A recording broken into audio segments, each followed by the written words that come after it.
back to So You Mean to Tell Me. If you're returning, hey girl, I missed you. If you're new here, you have stumbled across the best mental health community and podcast there is out here. This season, we are focusing on my mental health counseling journey, and we are recapping week 4. So for this video, we are going to talk about just which courses have helped me throughout my counseling journey thus far and how they've helped me. Let's really dive into which courses matter. So let's get into it. So at the beginning of the program, there are 4 core classes that you have to take. You have to take these classes because they're prerequisites for classes that you have to take further down the line. So those 4 classes are clinical mental health counseling, human growth and development, seminar and social and cultural differences, and counseling and personality theories. Y'all, for it to have been the first semester, it really was a wake-up call into what grad school is going to be about. When I started that semester, it was nothing but papers on papers on papers on papers on papers. And I'm not going to lie, that semester I actually got my first and only B in counseling and personality theories, which I would say was the most useful course out of those 4. I am concentrating in clinical mental health counseling, so you would think that I would say that one was the most useful. And I'm not saying that it wasn't useful. They were all useful. But the counseling and personality theories course, we made a spreadsheet of counseling theories, who they were founded by, which theories we thought we would resonate with, even though we hadn't gotten a chance to try it or anything like that. It just really gave us that dive into counseling, and we got to just write papers on it, and I really did enjoy that. It was a lot of work, hence why I didn't get an A, but it was a lot of useful work, and I can still use those resources in classes further down the line.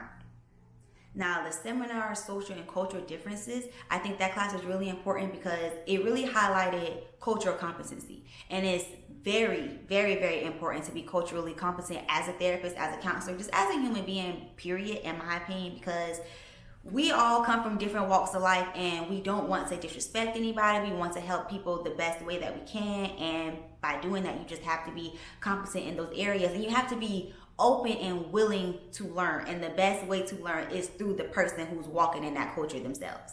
Next, of course, the clinical mental health counseling. That class was really smooth. I will say that we didn't really do much.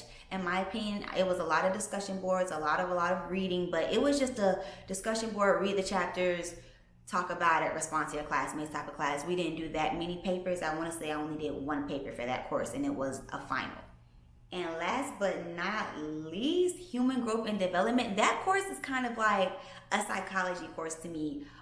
Taking psych courses in undergrad, it showed you just how the mind works, why people work the way that they do, and it started from young, like from birth, adolescence, and so on and so forth, geriatrics. It just really brought you towards the whole lifespan as somebody, the human growth and development. So that one's really, really, really, really, really important, and we took a lot of notes in that one. Just for example, if you want to work with kids, it's important to know when a kid ideally should be talking or when they ideally should be walking and crawling and just doing those other fine motor skills. So it's just important to be aware and just to be knowledgeable about the different lifespans of the human growth and development.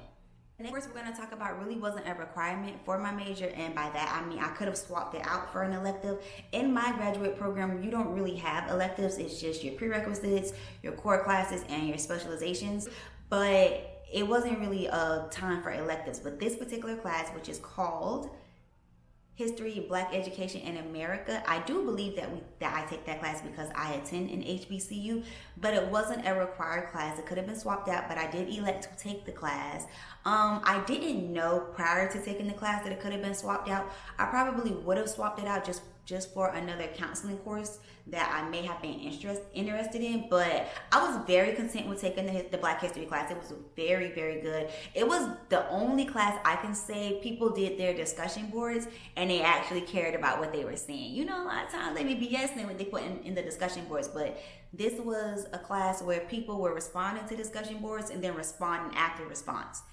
Most of the time you only get one response out of me, baby. So if we were replying on a thread, then we're actually having conversation. It was just one of those classes that sparked interest in my classmates. It sparked interest in all of us, and we wanted to continue to have those conversations even beyond the class period. So that was just an amazing experience. And I did minor in African African American studies, so that was another plus to taking the course. I'm like, okay, let's see what else we can learn. Let's dive deeper into the history. So I really did enjoy that course. The next course that we're going to talk about is addictions counseling. Now, I'm not going into rehabilitation counseling. Like I said, my specialization is clinical mental health counseling, but this is a required course because everybody should be competent in the field, as well as a course that I really enjoyed because it was the most interactive course that I've taken thus far. We did a lot of stuff. The coolest thing that I would say I probably did was shadow an actual AA meeting, and that was really cool.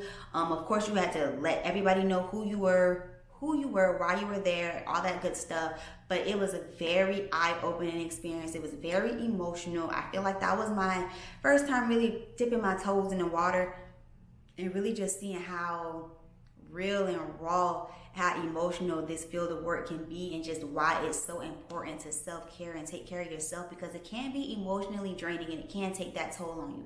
So it really was an eye-opening experience. We also did movie reviews. We did interviews with other counselors who are already in the field. We just did a lot of work in that class, a lot of reading, a lot of papers, and I really enjoyed it. The next course I want to talk about is my counseling technique course. I really enjoyed that course as well because it was very interactive. I like interactive courses because I feel like you really learn when it's hands-on. So this class is where I got introduced to role playing. That's when my classmates and we would role play to practice our counseling techniques, things like paraphrasing, getting that eye contact on cue, everything like that was talked about in that class. And it was really fun because we would record it. It was okay with everybody. We would record it and just go back home and analyze it to see, okay, what can I work on? What question could I've asked? What's a better open-ended question? Maybe I could have used a closed-ended question. Maybe I can use my could questions. Just things like that. And it was really cool to learn that way. And I really did appreciate the fact that we were coming up with random scenarios. Like we would pair up. I don't know if y'all have watched Victorious back in the day, but it really was like impromptu counseling. So fun, loved it. Just coming up with your random ideas, your random problems, random scenarios, and we just had to come up with, okay, how would you respond to that on the fly?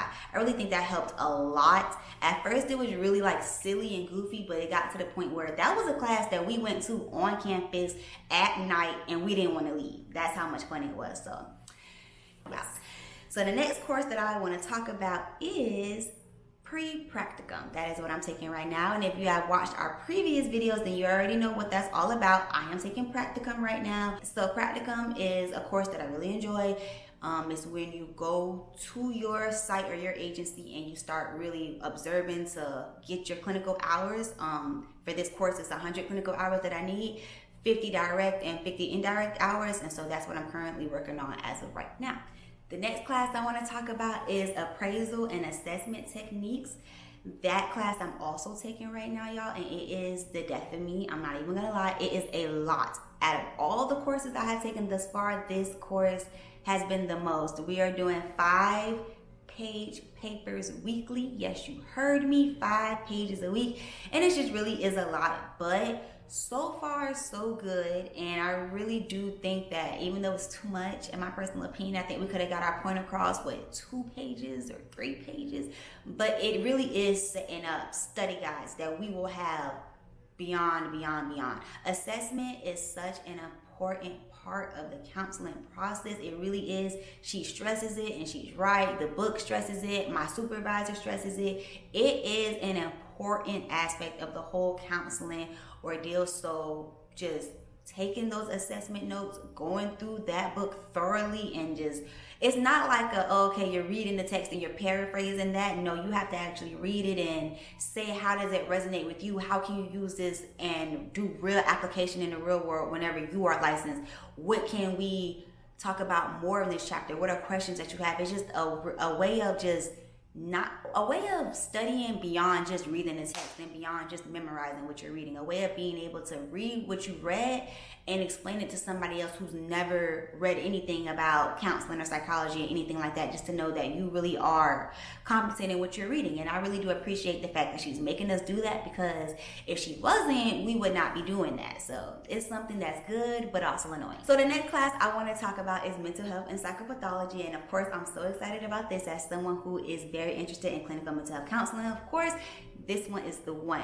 I'm taking the course right now. So far, so good. We haven't really done that much, just the regular reading and discussions and things of that nature. But from reading the syllabus, I can see that we are going to be doing a lot. We're going to be doing more movie analysis, more interviews. This is the same professor from my addictions counseling class, so I have the utmost faith that we're going to be learning a lot. A paper that I do have coming up for the class is I have to pick a disorder that I want to learn more about and conduct a paper on it. I think it's 10 scholarly articles we have to refer to for our references. Don't quote me on that, but yes, we have to really do our research and really dig to learn more about a disorder. I haven't decided which disorder I'm going to do yet, but I am excited about that paper just because I'll have a disorder that I want to know more about. It'll probably be anxiety, or it may be like depression, or I may do something that I don't know much about at all, just so I can build my knowledge on that. So it just really is an opportunity for us to learn more about a specific disorder or something that we're really passionate about.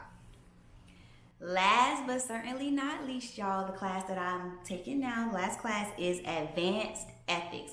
Advanced Ethics is a lot, but not really. It's one of those courses that, yes, you definitely need, but it's not hard, in my opinion. A lot of people say common sense. I don't like to say that because common sense isn't so common, but it's just telling you things that are ethical and unethical for you as a counselor, as someone in a helping profession. And it really is important because there may be some things that you want to know. Okay, is it okay for me to do this? Or how do I respond to a client like this? Or if I'm uncomfortable, how do I respond with that? So it just tells you the ethical and unethical ways of going about things throughout your counseling career. And it really just is important to know those things before you get into it. You don't want to get into the situation and you're calling supervisors or calling people that you work with trying to figure out what do you do. But if taking this course, you'll have a good general knowledge of what's ethical in the ACA Code of Ethics. Like I said, y'all, all the courses have been helpful. All of my courses have been impactful. And I'm really appreciative of just the different teaching styles that I see throughout the professors. I'm very appreciative for the interactive styles. Being in this field, I feel like actually doing it is the best way to learn, and that's why I'm so appreciative of practicum. And in the future, I'll have my internships that I'm really excited for, just to be able to learn and hone my skills and get more comfortable and seeing myself as a counselor and really looking at myself in the mirror like, Deja, you are a counselor. You are a counselor. The imposter syndrome is trying to beat me down, but I'm not going to let it, y'all. So I'm really excited. Thank y'all so much if you got to this part of the video. Don't forget to follow us on Instagram. It'll be right there, and it'll also be in the description box to follow me on my counseling journey. This was the recap of week 4, and I will see y'all next week for week 5. Bye.